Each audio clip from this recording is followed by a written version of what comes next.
Awesome. What's on the uncle?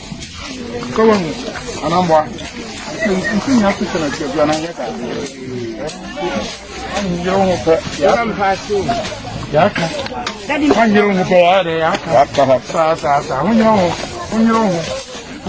what's the big thing for you? I know, if you used to be about training, I'm not going to watch you. Okay, count. Okay, count. I do not know. Must be able to come with you. Oh, I'm not doing that.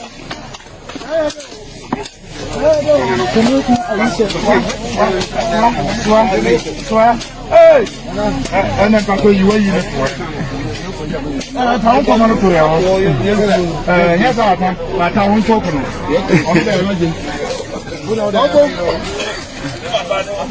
I can't put that. What are you talking?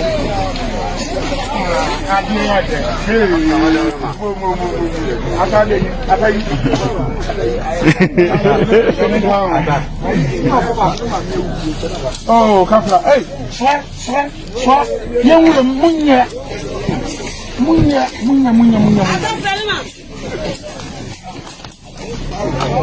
Right now, so the cannon, Munya,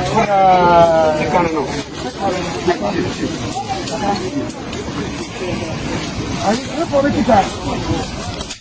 Try. You know what?